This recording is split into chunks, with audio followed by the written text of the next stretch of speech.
da una grandissima emergenza sanitaria contro un nemico invisibile e sconosciuto, in cui i cittadini hanno dato il meglio di loro con i comportamenti, con le responsabilità che hanno avuto, e in cui il governo ha dovuto segnare un po' una linea che poi anche gli altri paesi europei hanno adottato. Oggi, in questo periodo, abbiamo affrontato altre emergenze di questo paese, senza dimenticarci anche di mandare avanti quella iniziativa legislativa sulla zona logistica speciale. Adesso si tratta di realizzarla e di mandarla avanti. Oggi sono qui per dare un saluto e un ringraziamento a tutti i volontari della Festa dell'Unità che hanno voluto anche quest'anno, in queste condizioni difficili, organizzare questa manifestazione. Grazie.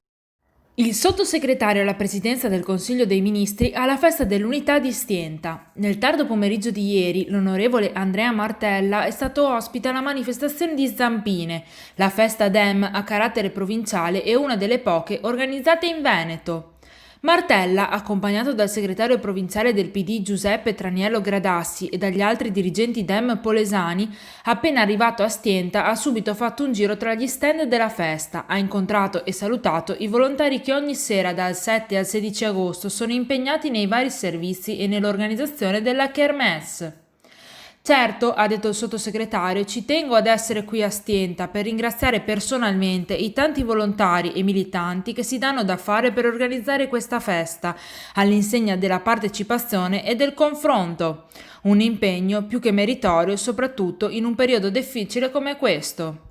Martella ha anche detto che ci avviciniamo ad un importante appuntamento elettorale, quello delle regionali, e io credo che si possa davvero fare molto per la nostra regione. Il PD lavora per il cambiamento e lo ribadirò anche questa sera alla presentazione del candidato presidente Arturo Lorenzoni e dei candidati del PD al Consiglio regionale. Ed anche per questo motivo un momento di confronto con gli elettori come questo della festa è importantissimo.